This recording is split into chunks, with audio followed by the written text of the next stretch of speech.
Roundtable guys, thank you for giving us a piece of your Saturday night. We are back here, guys. Fifth quarter is the only one missing. He cannot make it. He had to do some family travels. But let me introduce you to who is here. Dallas Cowboy fan 1980, the power man himself.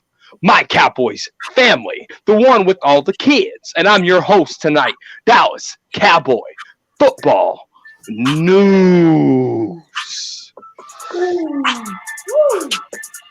You guys ready?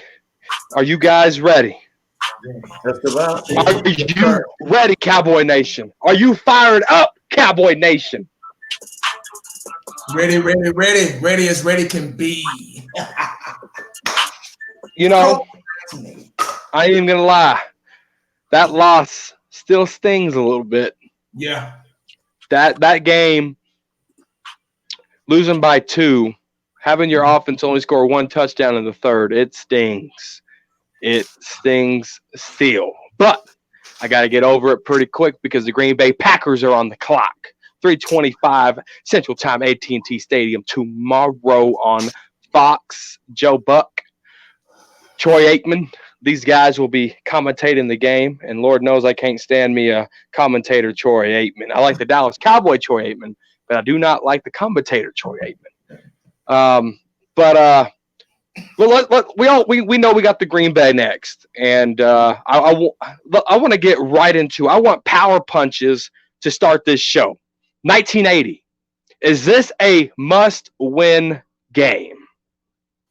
Yeah, I can't express those 2 words enough. Must win.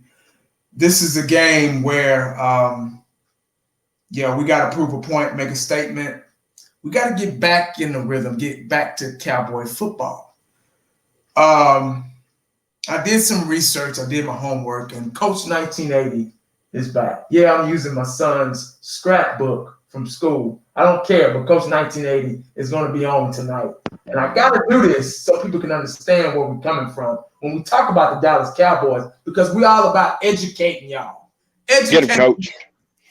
The Cowboy fans out there, because we want to let you know what's going on and what happened last week. That's why we do this. We don't do this for fun. We don't do this for play. We don't do this just to be wasting our own time. We do this to educate Cowboy Nation, Cowboy fan. If you root for the Cowboys, if you talk about the Cowboys, if you cheer when we score, if you pissed when we lost, this is why we're on here. Bottom line. All right, must-win game. Last week, I got to go back to last week because this is the best example, analogy, whatever you want to call it. Saints game last week, we lost by 2 points. Tough game. Dak 22 for 33. 200. Somehow he managed to squeeze 223 yards. No touchdowns. 1 interception. Zeke, here's the problem right here. The problem right here. Here it is in black and white. Zeke, 18 carries, 35 yards. 35 yards, football news. 35 yards, my Cowboys family. 35 yards, DJ, if you're still up and you listening. 35 yards in the comments, guys. 1 touchdown, barely got in there. And 1.9 average, that's the problem right there. Let me tell you the other problem right here. Not even 2. Zeros all the way across. Zeros, bro? That's our 1-2 punch, guys. The Dallas Cowboys have to realize that we have a 1-2 punch also. We got Zeke, the best running back in football, highest paid running back in football. And we got Tony Pollard, probably the best rookie running back in football, if used properly and correctly. The guy had 0 stats. 0 stats, guys. Come on, man. Heard it through the grapevine that Jason Garrett was kind of reaching his hand into the cookie jar in the playbook and calling plays last week. He need to get his hand back out. We need to get back creative. We need to go with what works. We need to establish the run game. We have to do that. I know Tyron Smith is out, but it's not the end of the world. Things are still possible to do. Things are still possible to accomplish without Tyron Smith. Yeah, Tyron Smith. Now, Dak Prescott's going to get tested now, really. I had a guy in the comment section said, I'm not a Cowboy fan, but I am eager to see how Dak Prescott is going to perform without Tyron Smith. That was a good comment. Very good comment. And I can't wait, too, because I'm curious, too, because I'm used to Tyron Smith being out there. We've been flawless all through the I Think season, health-wise. Now all these injuries are coming back to haunt us. So Dallas Cowboys, here's that word again, guys. Here's that word again. Adjust. The Dallas Cowboys have to learn. Adjust is right here, too. Adjust to things. Don't just go back and if it ain't working, don't do it. Don't keep doing it. You can't force something just because you're trying to prove a point. It ain't about proving a point, man. It's about going out there, executing, and winning the game. That's just bottom line, man. I got more to talk. I got more. I'm going to let my other guys go. I don't want to talk too long. But that's all I got right now. Just right now.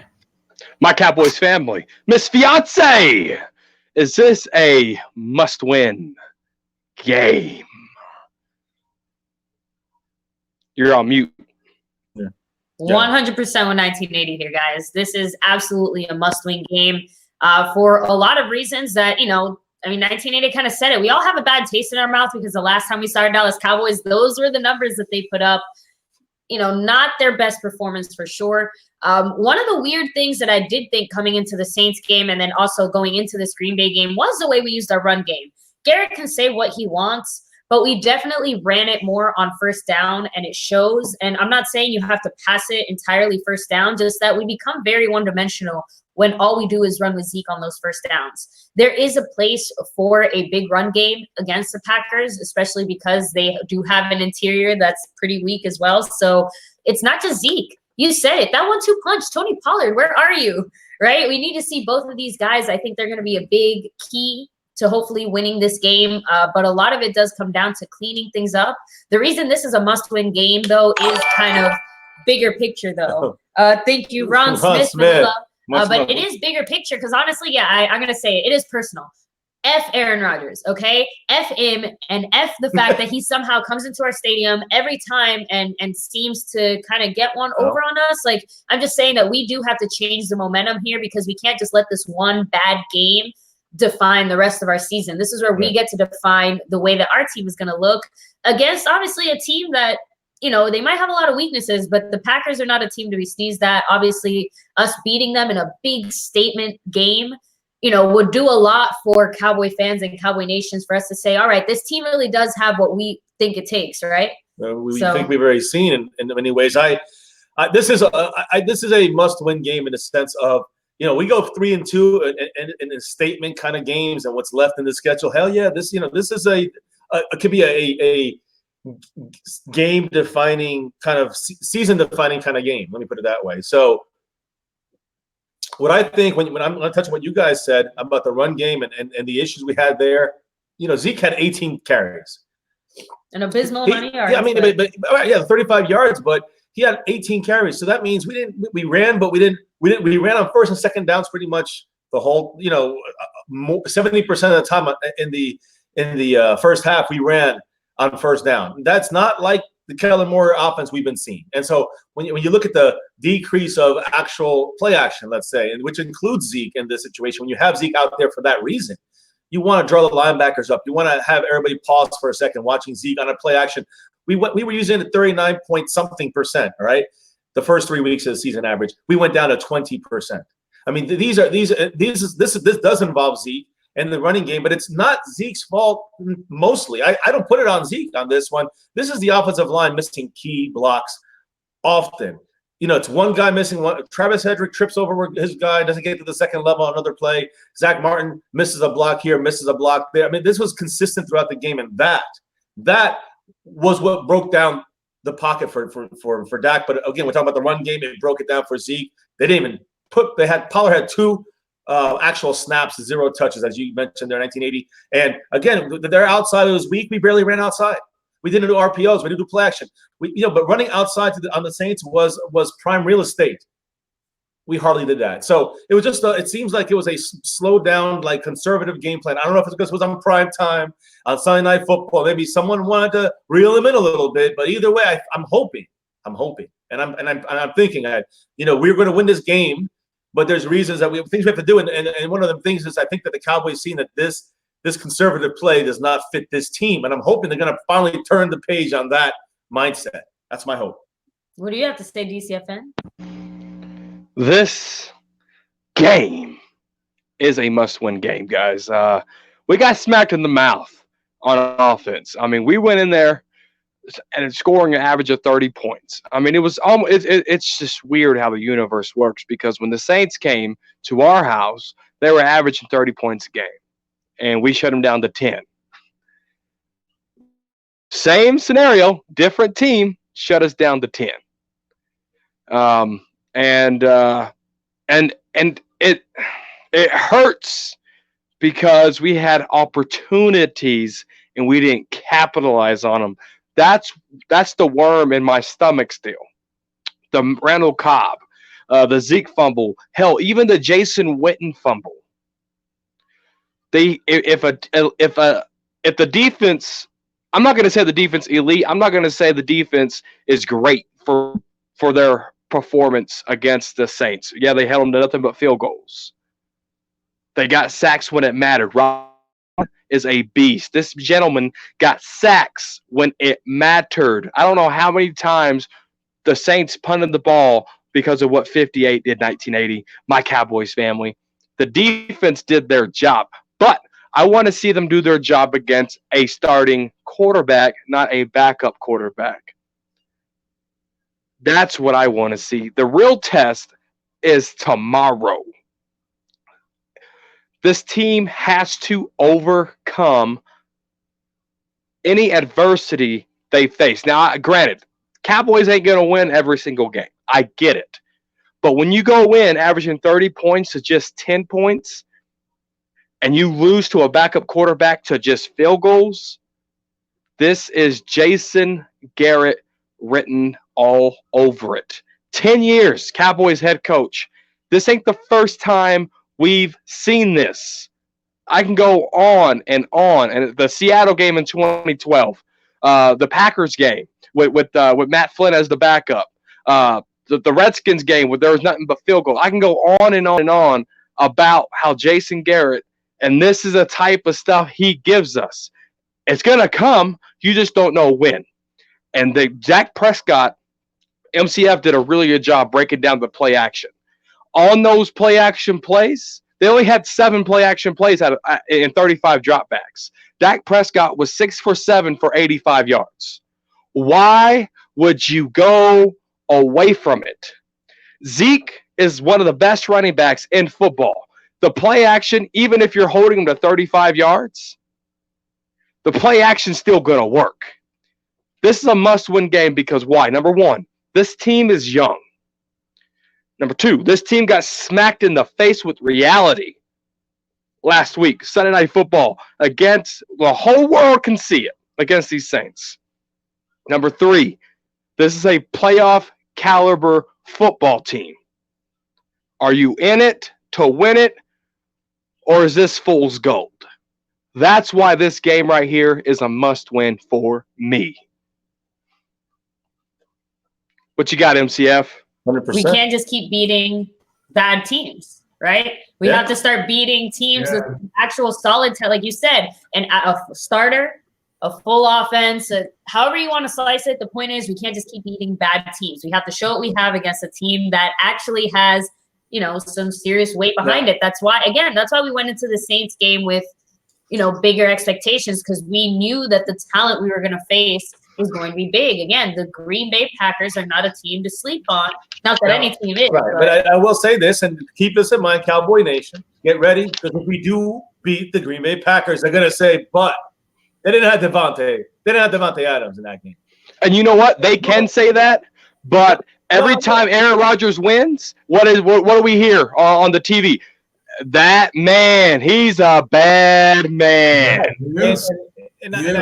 Yeah, I agree with you. No, I'm not saying that but I'm saying that the excuse. I know what you're saying. I'm just knocking them down before it happens. Exactly. We're in agreement. So yeah, exactly. So it's going to be the whole. Hey, here comes the talk about the people that are going to want to discount what the Cowboys have, are doing or trying to do. It depends how we win as well. If we win 13-12, I'm saying we still reeled it in with that Garrett style kind of mindset. But if we win, 31.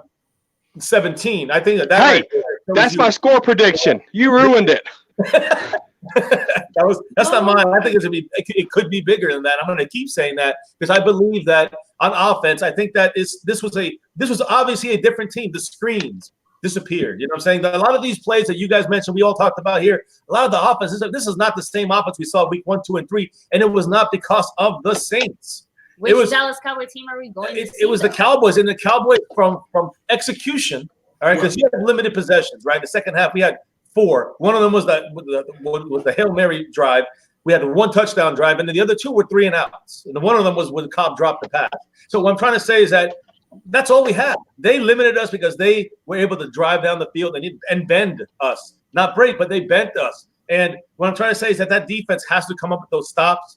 We killed ourselves in 6 different phases in this last game against the Saints. And if one of them if we didn't fail on one of those, we would have won this game. Still, I'm not happy with the way the offensive mindset was, let's say, from the coaching standpoint, and the way that they executed. It was not good. Witten fumbled. You can't waste opportunities. Zeke fumbled. He did fumble officially. Right. So wasted opportunities that you can't have. Dak missed the touchdown in the end zone in that first drive. Those wasted opportunities. You want a win that makes you feel confident about this team and not Right. just a win Correct. like, oh, we got away with, a lot of mistakes, a lot of bad performances, And then we still stuck in got with away the with win. the win. Of course, we want the win, but we want a team that's also performing well, Correct. playing well. And we're a playoff team. Like you guys said, we're a playoff team. Let's show it out there. Let's do it. And we got to do it against the Packers. I don't care who's out there or whatever. It doesn't matter. We're playing a good defense all around, pass rush defense, and Aaron Rodgers. Case closed. We're gonna win. We got to win. We're gonna beat them, and we're gonna show them that we're a true playoff caliber / possible Super Bowl run team, and I believe we are.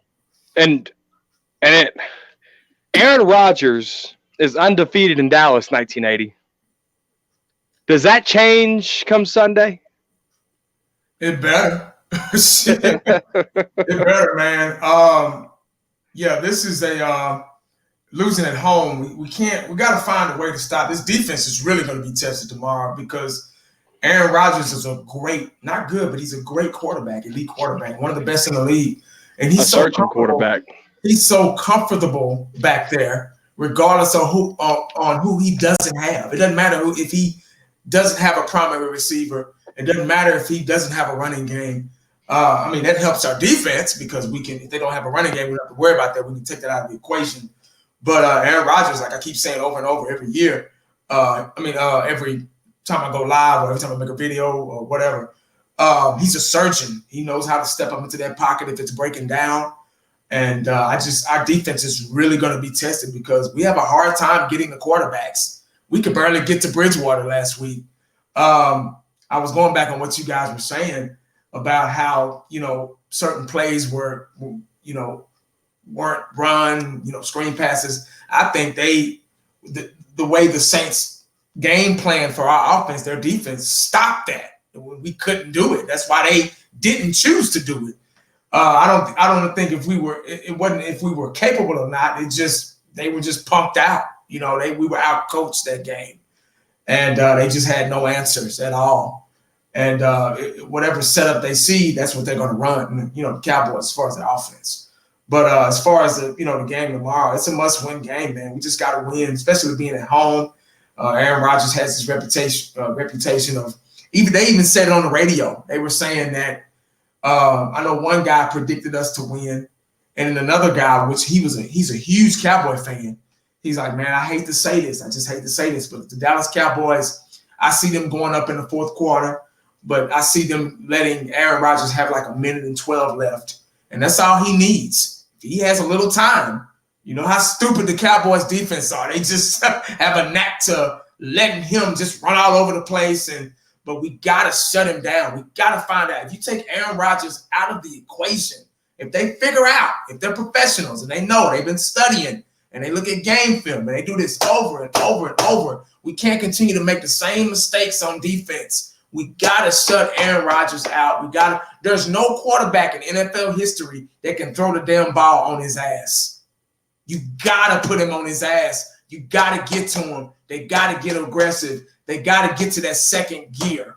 They can't, all the arm tackles, missed tackles, all the fundamental things that you learn from Pop Warner and up, it's got to go into effect tomorrow. It's got to. because when you have an elite future Hall of Fame Super Bowl winning quarterback, he will find, regardless if he doesn't have a running game, regardless if he doesn't have a primary receiver, regardless, he will find a way. He has that knowledge to do that. He's that great.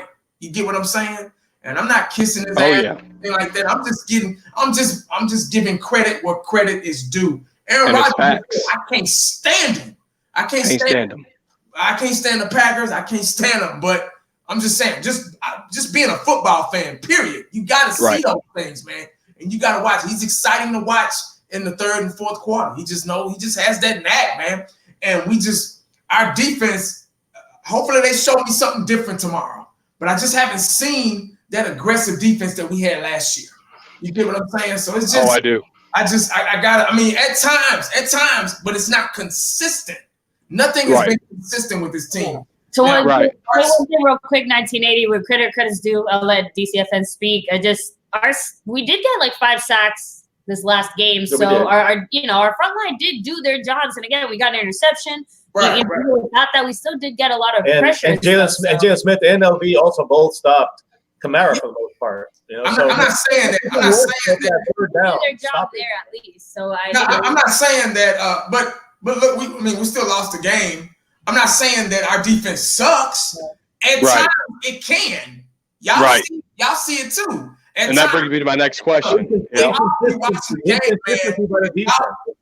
be live streaming, and me, DCFN, Fifth Quarter Cowboys, we'll be in y'all's comment section and say, "Where's the defense? Where's the defense?" So inconsistent. They're inconsistent. That's the biggest issue.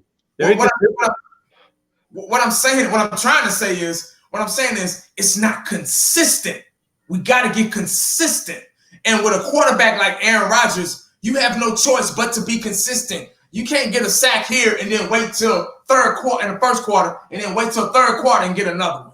You get what I'm saying? You can't be, all to the ball and the bad moves in the first half and then, we'll rest and we'll do this. Nah, man, Aaron Rodgers going to pick you apart.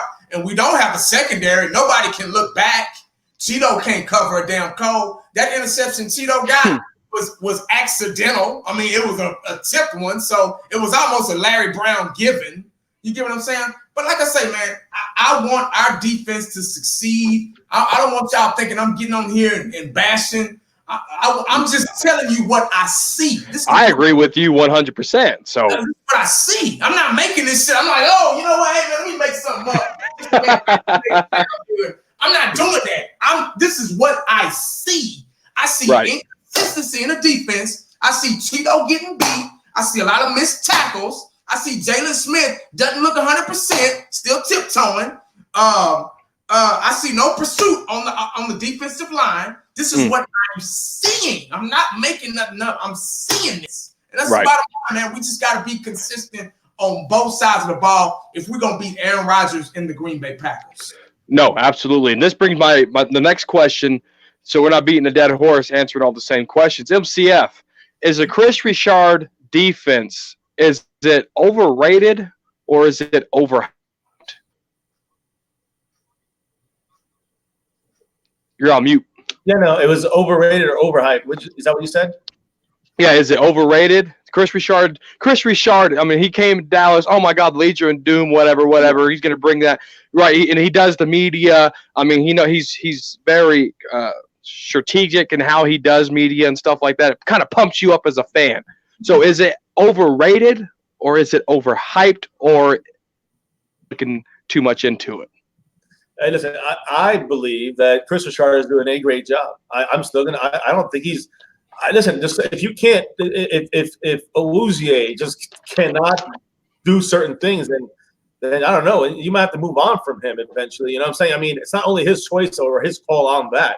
I will say though that when it comes to, it's not about his hype, like the way he hypes the team up as much. I'm talking about his actual coaching. When he takes, I know people are going to say, well, what did he do? What did he do?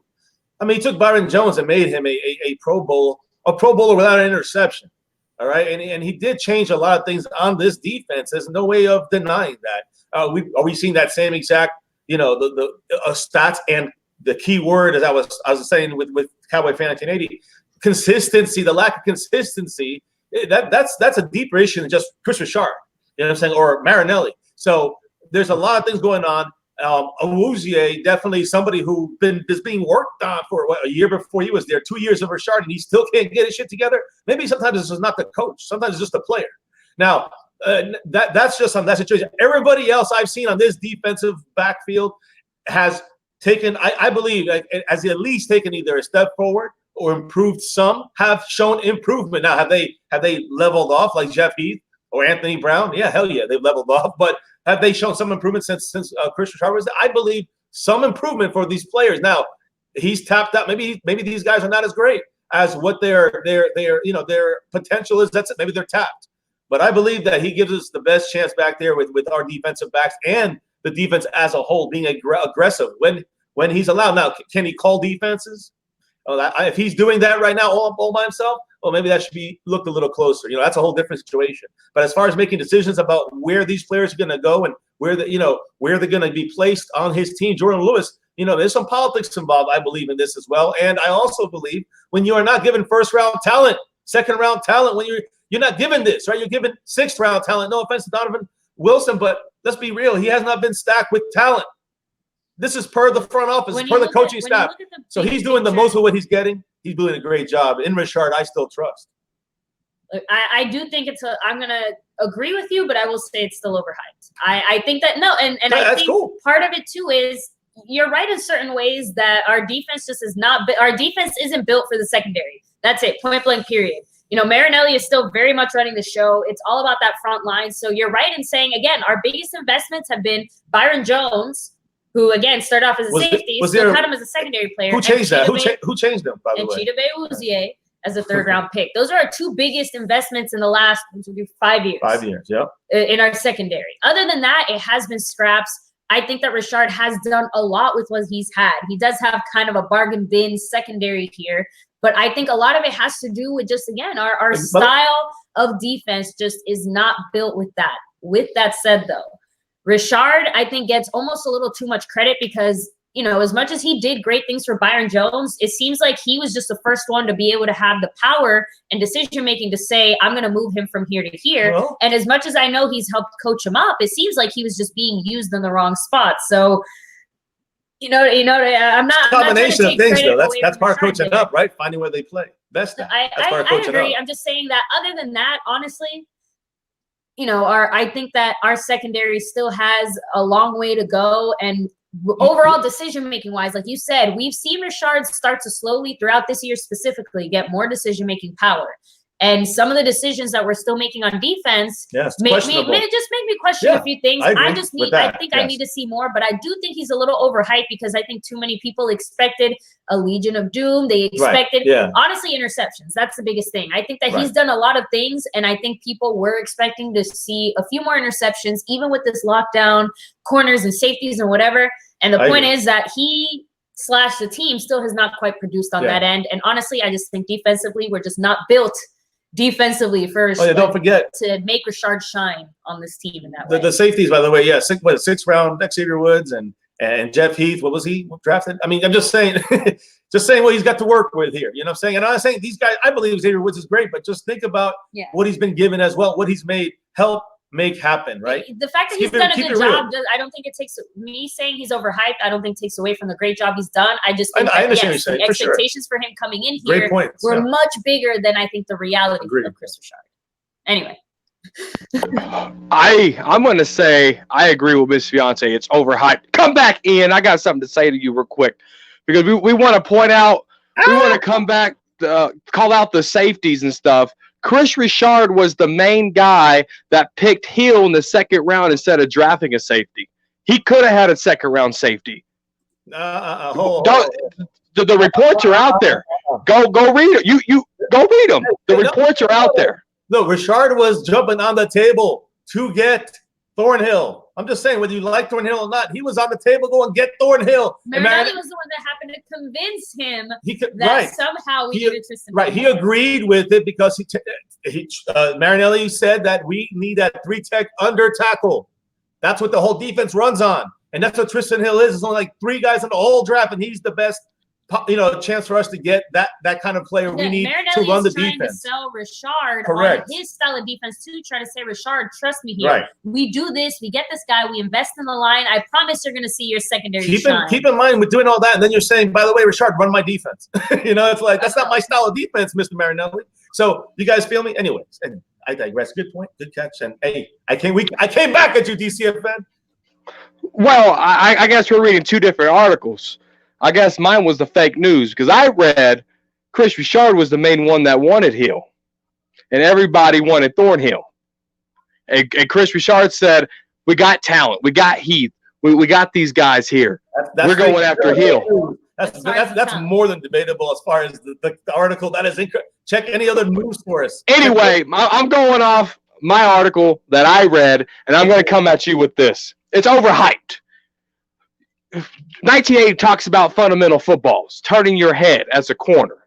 He learned that in Pop Warner football. He did it at the high school level. 1980 did it at the college level. How many times, 1980, did your coach bring up, look at the ball? How many times did he bring it up? 1, 2, 3, 4 times a season? How many times, 1980? How many times did he bring it up? It took one time. One time. What was it, because of the coach, or was it because the way he taught it? Well, it was the way I learned in junior high, and then he saw the way we were doing our drills, and he said, "You got to turn your ball. When you have to turn your head when the ball is in the air. You turn into a receiver." That's coming into high school. This is my freshman year. I played about 5, maybe 6 games on freshman until I got moved up to varsity. And I had to learn real fast because I didn't start when I went to varsity my freshman year, but I played. I played a little bit of corner. You had to learn every position. In order to be a secondary guy in high school, you have to know every position just in case. Just in case. Just knowing one position wasn't good enough. You had to learn every position. And like I said the other day on a live stream, we did drills. We did as cornerbacks, we did wide receiver drills. And we didn't understand why we were doing it. We were working with the receivers. And he said, because when the ball is in the air, you turn into a wide receiver. And now this brings me to Chris Richard. I love his passion. He kind of reminds me of myself. His passion towards the guy. He's a hands-on trainer. You see him out there doing the drills and everything with the guys. I agree with his fiance. Now, with the Legion of Boom, he was elite. He had the Legion of Boom. Just like DJ, like fifth quarter Cowboys said. He was elite then. Now you have to come to Dallas. Obviously, our secondary, and this goes to the style of defense that we run. Like Miss Fiance said again. We base everything off our front seven, mainly front four. But if our front four isn't doing right, whole defense is and y'all, you can see it for yourself. Go back and look. Front four ain't getting any pursuit at all. Whole defense, it's a domino effect. Our whole defense, because our secondary isn't our world. You see, this brings back what Miss Fiance said. She brought up some good points. That's the way our defense is designed, right? Off our front seven. Back then, our defense, in the Super Bowl days, our defense was designed off our front seven too. We just happen to have a hell of the best secondary in the league. You can still have a good secondary if you base your defense off that front four or front seven. It's okay to have a good secondary if you have that kind of defense. It's okay. As a matter of fact, it's damn near mandatory. It don't mean, I'm not saying you said this, but it don't mean we don't have to worry about the secondary as much. We got Jalen Smith. We got the Wolf. We got the tackling Dutchman. We got the highest paid defensive end, D-Law. You know, we good. We got Quinn, the Cobra. We got him. We good. We just do basic drills with the secondary guys and we're good because that's the way we run our defense. Nah, these son of a bitches still got to know how to play the game. That's just the bottom line. And back to Chris Richard. It's a domino effect. This comes back to his coaching. Your coaching, just like a teacher in school, in classroom. If you're teaching right, those kids are going to know their curriculum. They're going to know that when test time comes, when report cards come out, it's going to show. See, our report cards come out on Sunday. We've been getting C's, D's, D pluses, maybe. You get what I'm saying? It's showing. It's showing. If you this big time elite guru of a secondary coach, you shouldn't have no problem getting those fundamentals out of the way with these guys. You shouldn't have no problem coaching your guys and telling them to look back or get in their ass if they don't. These are just things that just automatically you should do. Chris Richard, I'm pretty sure I feel like I don't know him because I knew him when he was with the Legion of Boom. I knew him then. But right now, I see this fiery coach, but no results. You know, if we do get an interception, it's by accident. It's by luck. We just happen to be there when the ball is in the air. I don't see nobody stepping into one. I don't see nobody making a play, being a playmaker. And that goes back to the players, like Mr. Fiance said. That goes back to the players, you know, having the ability to do that. You have to have that playmaking ability. You have to learn that. That comes from shit. It comes from within. It comes from years and years and years of playing the position. You just have to know. You just have to knack for the ball. These guys are still looking at the receiver. They don't even have the ball yet.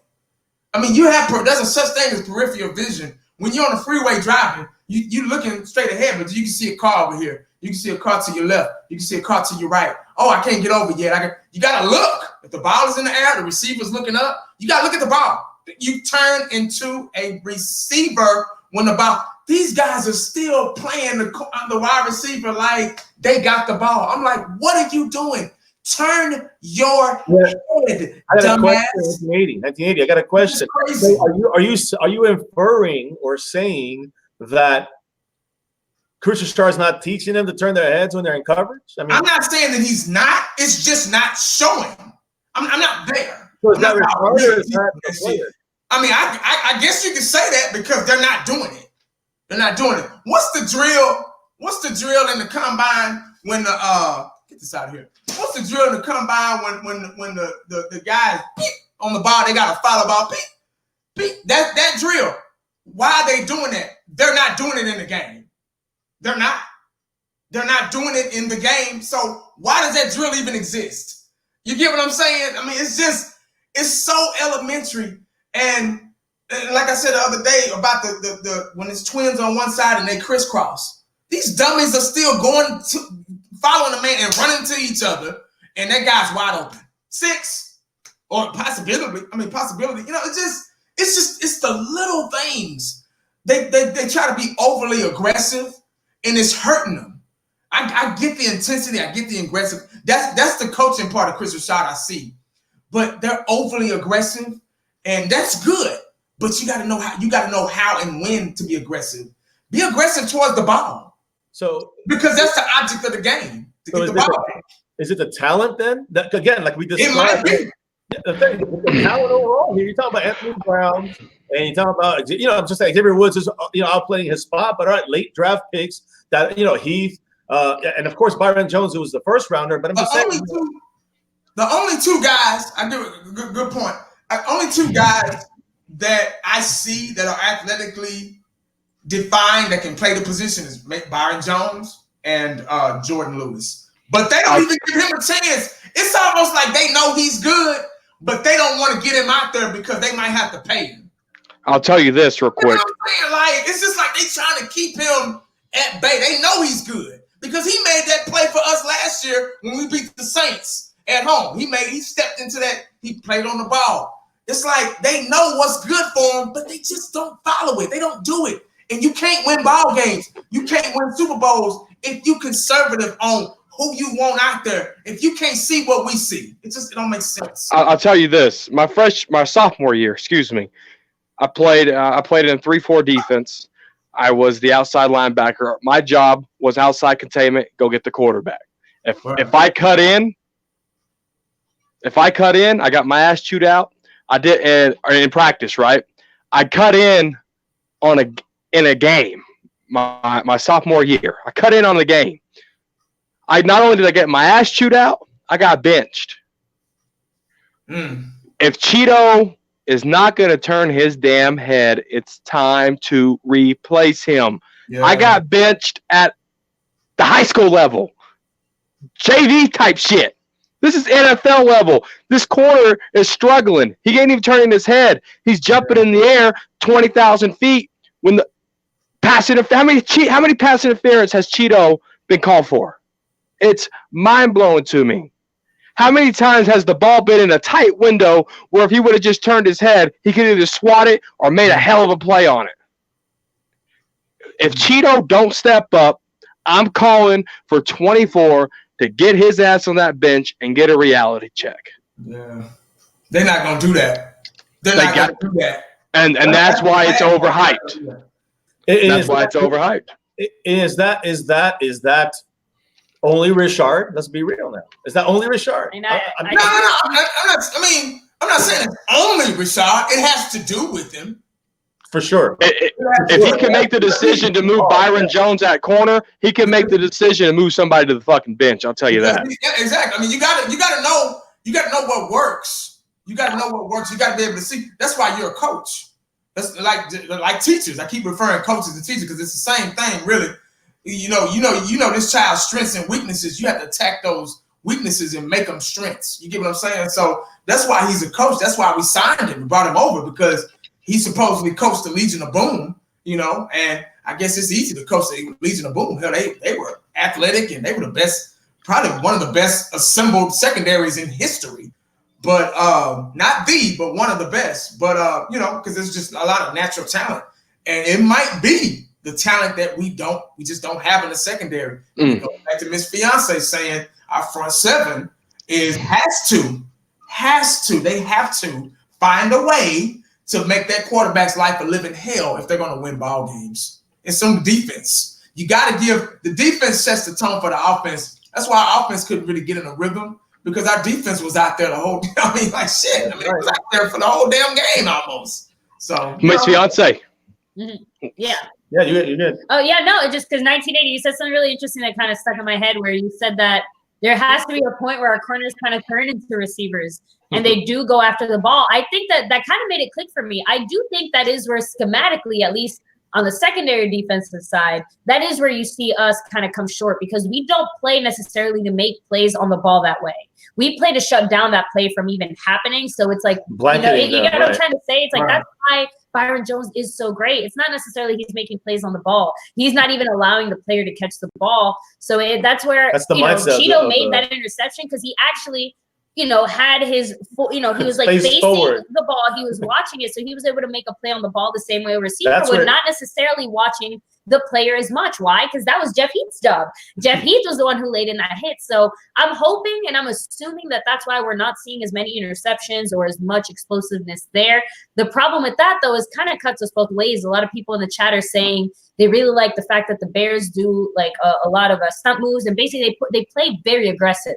And just that aggressiveness forces a lot of interceptions. We play aggressive in a different way. Very sticky. It's going to be hard to catch one on us, but unfortunately you see it. When you catch one on us, your chance of success unfortunately goes up a little more. And I know that's for every team, but it does feel a little different for us in Dallas. And we're seeing a lot of consistent first downs after some of these plays that are happening. Yeah, third down conversions. And that's the thing. Who are you putting on when you know who's on our front? Who's running the front? Let's be real. Even though he's the defensive coordinator as well, he's running the defensive line, and that was Rod Marinelli. So you gotta look at him deeply too. If he's not making that front line get in there, which they got 5 sacks last game, but they're not getting there where it counts on third downs or whatever, and stopping on third down. If we're not doing that, like we did in the first 3 games, we just got dominated this last game when it came to that. He's got to make sure he keeps those front line guys getting at the quarterback, especially Aaron Rodgers this week. Yeah, absolutely.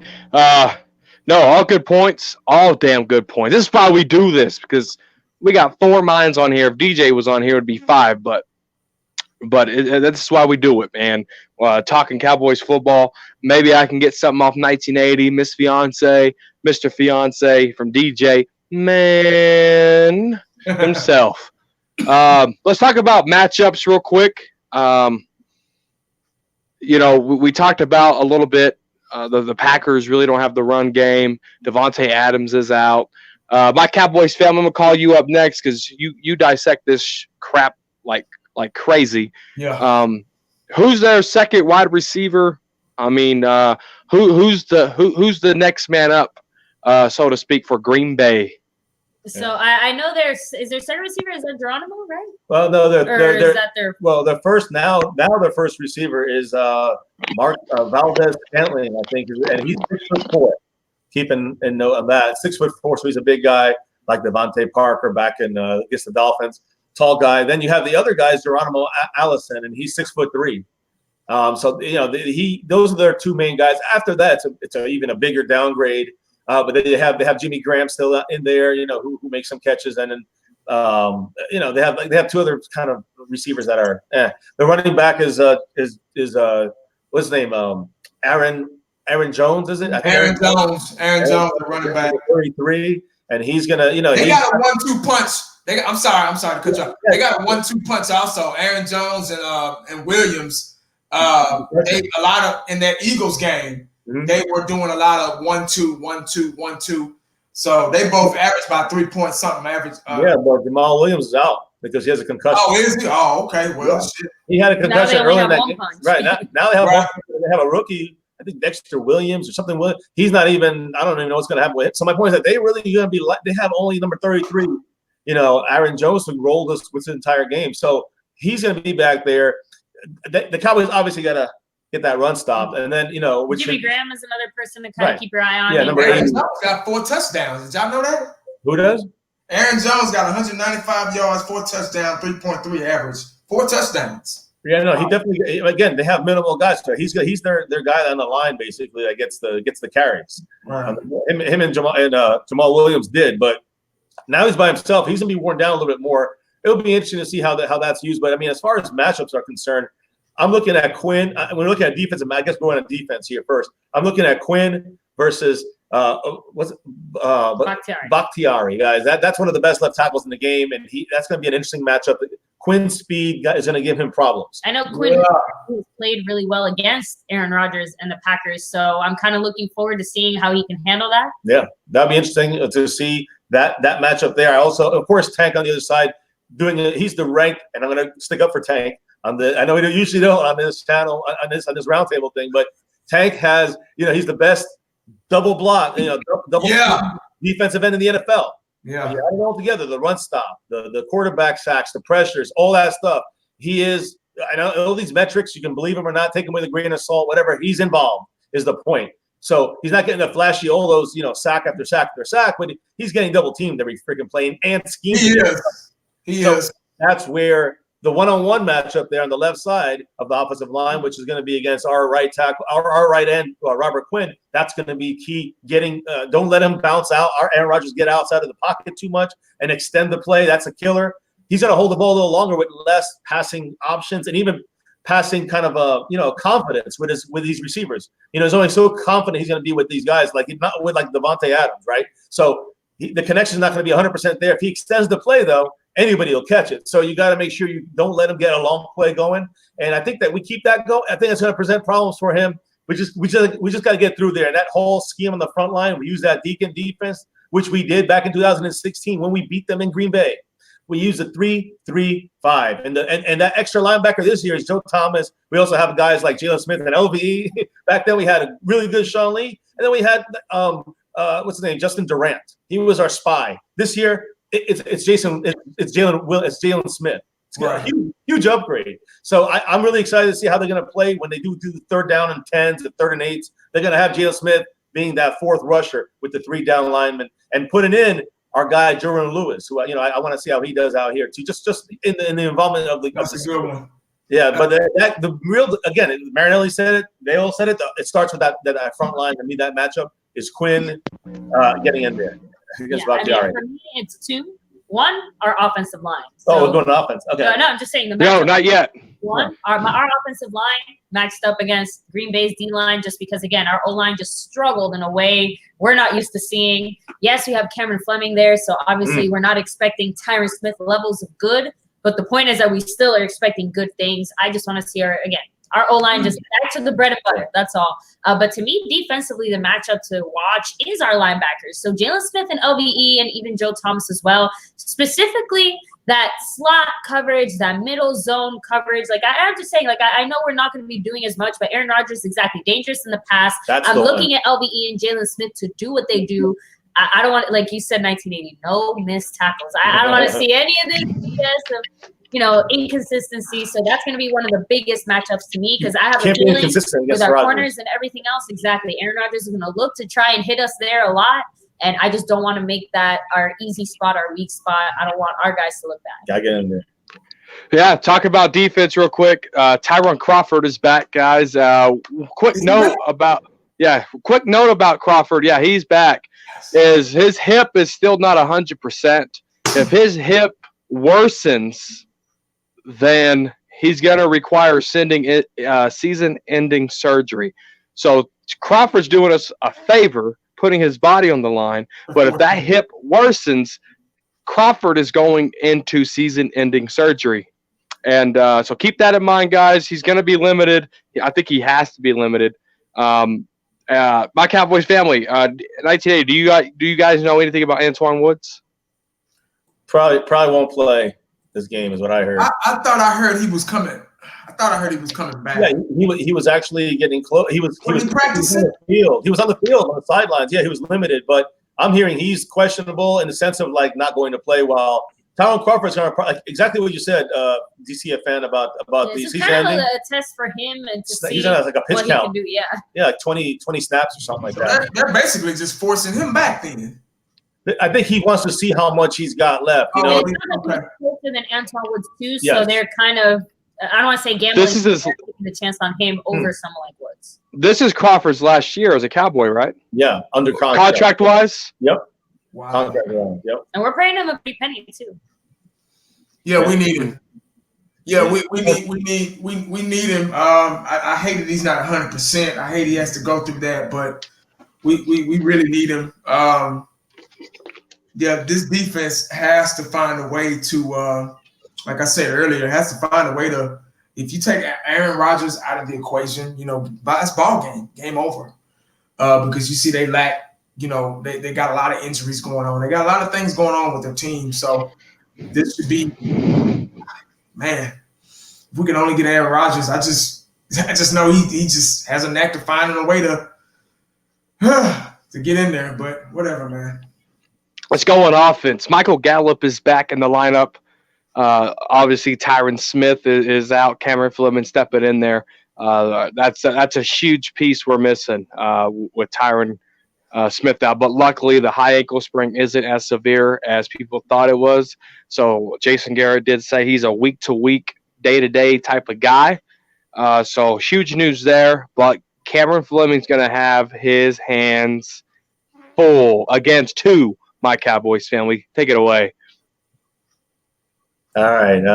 Cameron, maybe you want to, I mean, look, he is not Chaz Green.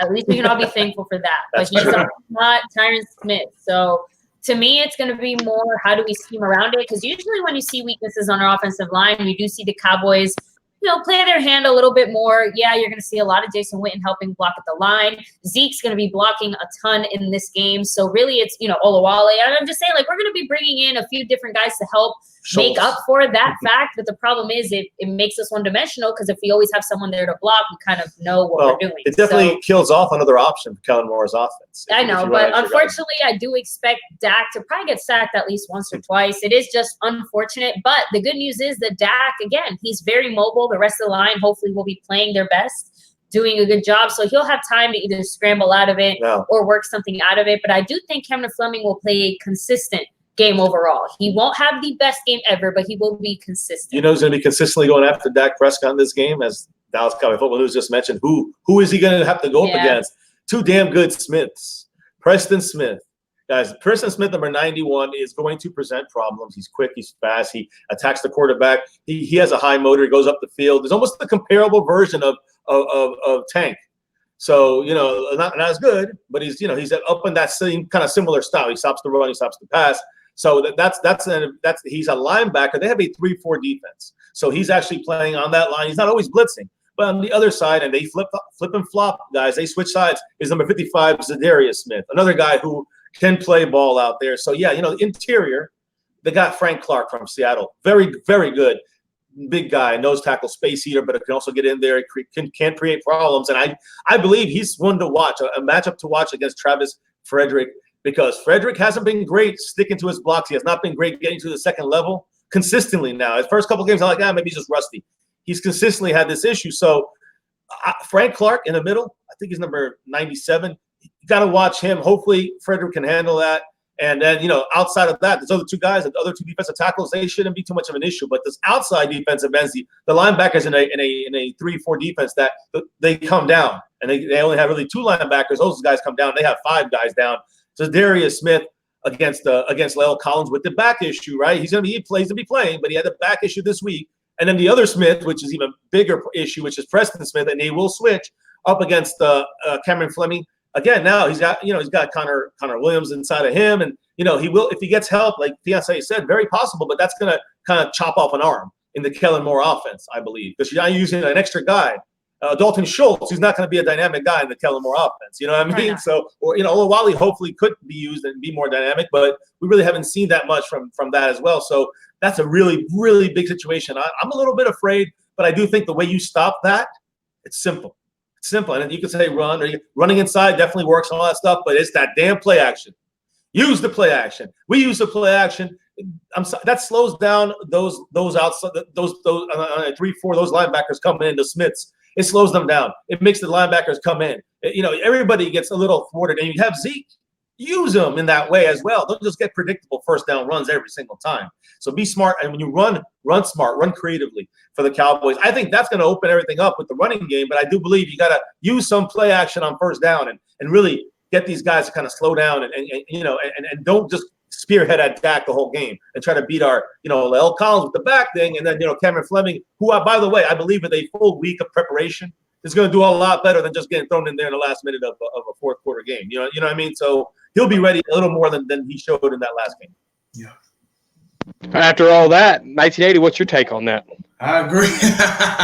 Hey, I agree, man. We got to establish the run. We got to establish the run early. We got a 1-2 punch too. We still got Pollard. Everybody's saying Zeke, Zeke, Zeke. And I agree. Zeke's the best running back in football, and we got to establish the running game early. Cameron Fleming got to really step up and be Tyron Smith. He better act like he's Tyron Smith. He's a professional, so I think he can do the job. And this is the best team to do it with. Going against a 3-4 defense could have its advantages.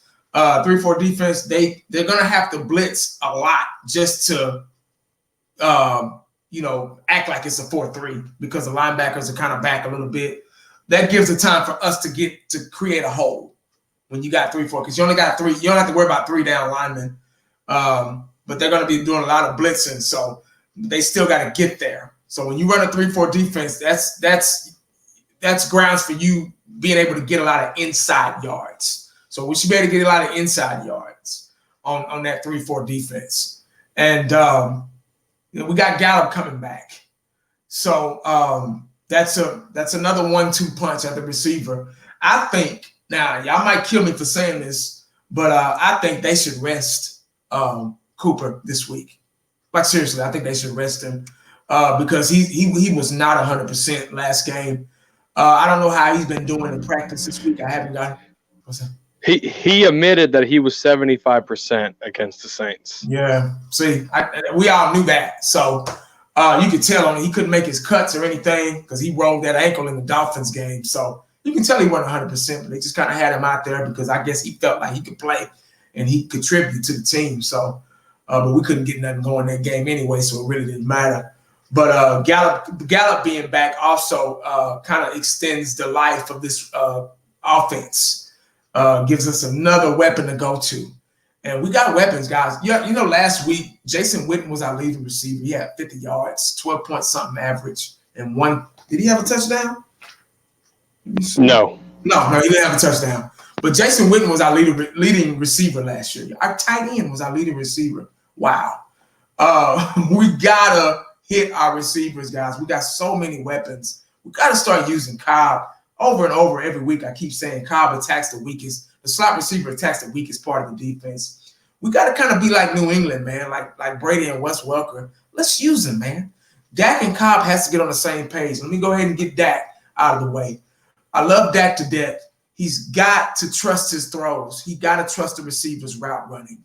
Because a lot of these passes, I went back and watched that touchdown pass. It was a little ahead of Cobb, you know, and the pass that Cobb dropped when he was wide open, it was a little behind him. So Dak has to trust himself, and he has to trust the route running of that receiver. And he just has to stop waiting. Just got to go ahead and get it to him. He waits too long. That's what causes him to underthrow or throw behind the guy because you're waiting too long. Go ahead and get it to him. If you think he's going to be open, go ahead and get it to him and trust it. You got to trust himself, and he has to trust that receiver too, and trust the throwing motion, the throwing process as well. So that those things will win ball games. We got to establish the run early, and we got to get first. We can't go off the field kicking field goals. Last week against the Saints, that first drive, we went out of the field, our first or second drive. But we scored first. We scored 3 in the first quarter. It was 3-0 in the first quarter. 3 points in one quarter. Can't have that. We got to have at least a touchdown or two in the first quarter or first half. We got to start out strong. If we're going to get the ball first, we always trying to get the damn ball first. Since y'all want the ball first so bad, you got to make something happen on offense, man. You can't get the ball first and not do shit. You get what I'm saying? You got to get the ball upfield. You get all the way upfield, kick a field goal. That ain't telling us nothing. You get what I'm saying? But that's Cowboys. We just got to figure it out. Cowboys have, in 4 games, Cowboys have 1 opening scoring drive. It was for 3 points right? Against the Dolphins. Right. Yes. Yeah. That's not good football. No.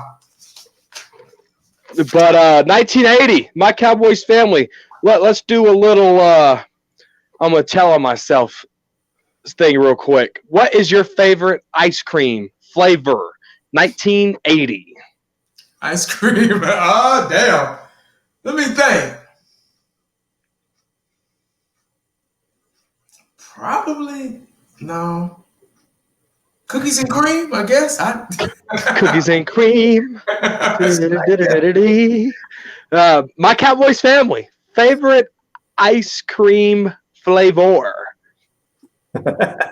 Baby, you can go ahead. I have to say, specifically right now, overall it's Rocky Road, but right now it's the Publix brand chocolate Trinity because it's chocolate ice cream with a chocolate swirl and chocolate cups in it. So oh, that'll go right through me. I'm just Take your lactose pill, 1980. I'm a cookies and cream. Yeah. Subscriber. So I'm with you. I like Millennium Crunch though. Millennium Crunch. Wait a minute. There's some cookie dough in there. I can do that too. Wait a minute. So cookies and cream for 1980 and my Cowboys fiance.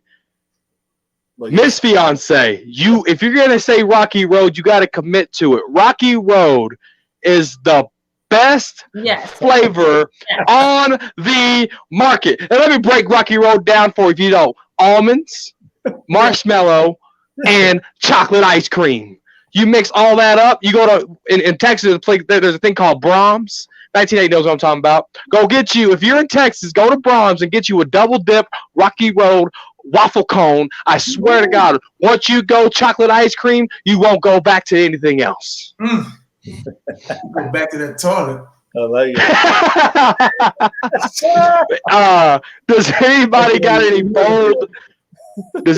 any bold predictions? Mr. Fiance already gave my score away. I got 17-31. Cowboys on top. Miss Fiance, you have any other bold predictions? Yeah, Zeke is back, 120 yards, 2 touchdowns.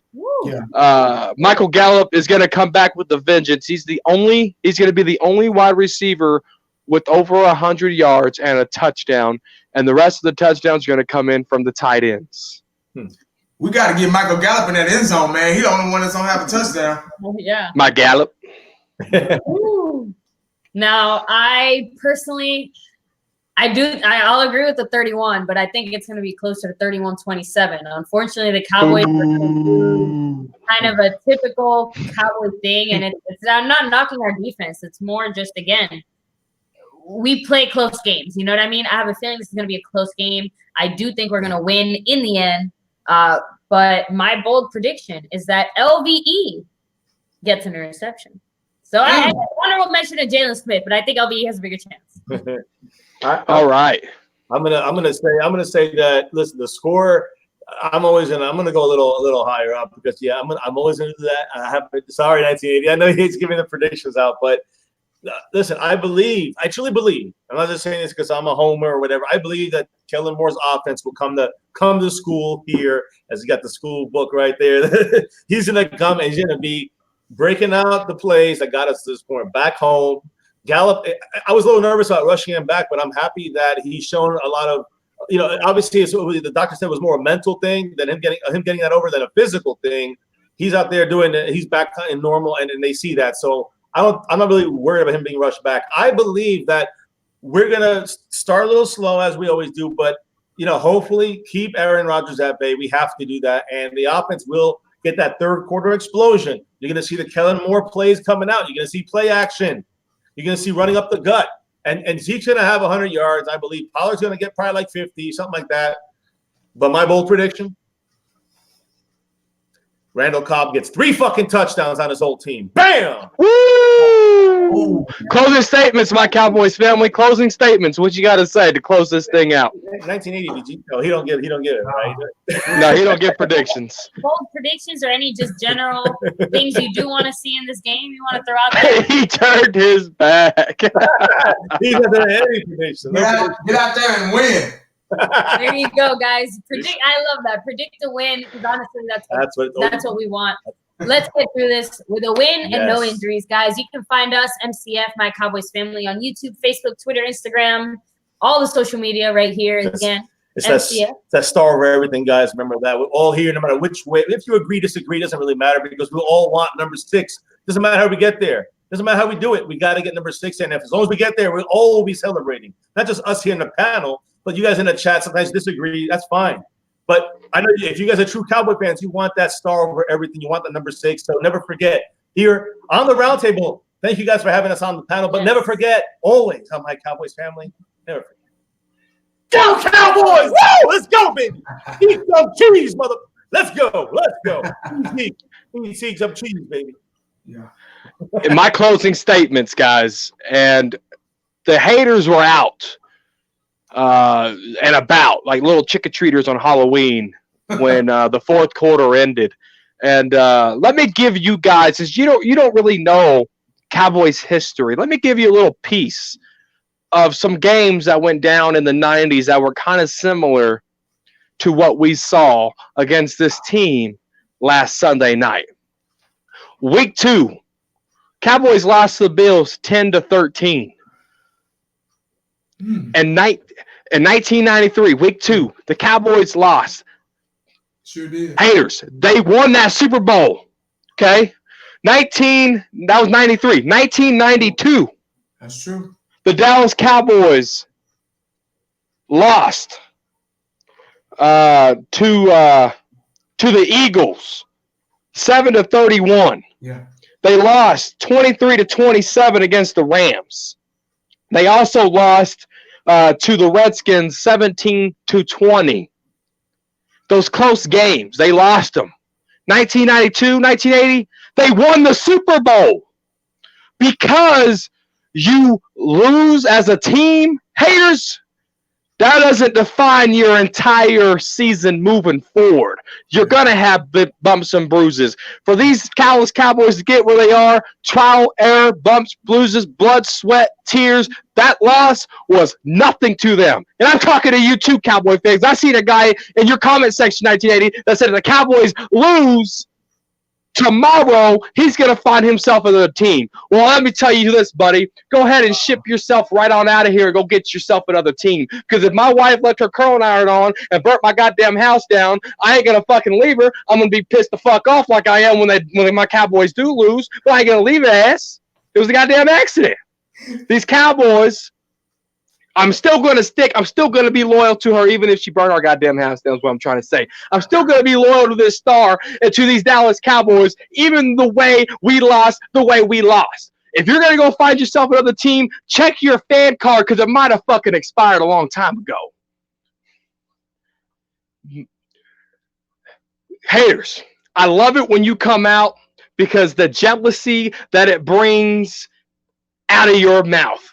When you try to expose the Cowboys, when these people put out articles and tweets undermining the Dallas Cowboys, they did it in 92, they did it in 93, and they still shut everybody up. Dallas Cowboy Football News on YouTube, Dallas Cowboy Football News on Facebook, DCF News 1 on Twitter. And if you're man enough to talk X's and O's, slide in my DMs like a hoe. Woo! Man. That was epic right there. Woo! All right, guys, another one in the books, man. Thank y'all for joining me tonight on this round table, man. Guys, we got Green Bay tomorrow. Regardless of who's out, who's hurt, it's going to be a tough game. Always a tough rivalry. You know what? Green Bay, Aaron Rodgers brings the best out of Dak Prescott, too. Remember that playoff game when we were down 3 touchdowns and Dak Prescott brought us all the way back and tied the game up? You know what I'm saying? Aaron Rodgers had a little bit of time left on the clock, and that's all he needed. They got in field goal range, and they won the game. Somebody blew the ball up through the uprights. It was a 90-yard field goal, and he still made it. But that's the beauty of sports, the beauty of football. Guys, Cowboy fans, it's a Cowboy channel, and we root for the Cowboys. That's what we do. We don't make up things. We don't just talk out of our asses. We talk about what we see. We talk about our team that we love. We're Cowboy fans, just like Cleveland Brown fans, just like New York Giant fans, just like Philadelphia Eagle fans. They love their team. We love our team. Go to their channel and mess with them. If we're such trash, if we haven't won anything in so long, why are you here? You get what I'm saying? So I think you're, like I keep saying over and over, you're wasting your own time, not ours. We appreciate the view, appreciate you joining us, but we're going to do our thing regardless. If we lose tomorrow, we're going to be pissed off, but we're still going to be on here critiquing, analyzing opinions, talking about the game, X's and O's and all, with the schoolhouse notebook. And Coach 1980 coming out, and DCFN doing this thing, and my Cowboys family doing this thing. This is what we do. We educate our fans on what's going on out there in Cowboy land and what we see on the field. That's all. If you don't like that, go somewhere else. We don't need you here. Bottom line, don't let this internet pump your head up, man. Seriously, a lot of cats on here let the internet pump their head up. They get internet tough, and they want to fight. They want to shoot. They want to do all this stuff over an opinion about the Dallas Cowboys. Ain't that sad? You can't even get on here and talk about the Dallas Cowboys anymore without somebody wanting to fight you. Isn't the world that small now? It's just crazy, man. But anyway, guys, this should be a win for us tomorrow. Bottom line. No ifs, ands, or buts. Cowboys have to come out aggressive, all to the ball in a bad mood, and let's go. No waiting. No waiting on Green Bay. Because if you wait on Aaron Rodgers, you pay for it. Defense, this is a defensive game tomorrow. I am solely watching the defense. I don't even care about offense tomorrow. I'm watching defense. Matter of fact, when offense come on, I'm turning it off. I'm watching defense all game because defense wins ball games, guys. Defense sets the tone for the Cowboys. But, guys, thank y'all for joining us tonight. We're going to go ahead and get out of here, man. Thank you for taking time out of your Saturday. Continue to my Cowboys family will be live streaming tomorrow, the whole game, maybe 30 minutes before. So make sure y'all tune into them. The best live stream channel out there. We'll be in the comment sections, pissed off or happy, hopefully happy. But guys, make sure you stay cowboyed up and prayed up because you never know what the day is gonna bring you. How about them Cowboys? Woo! Holla back at your boy. We out. Go Cowboys!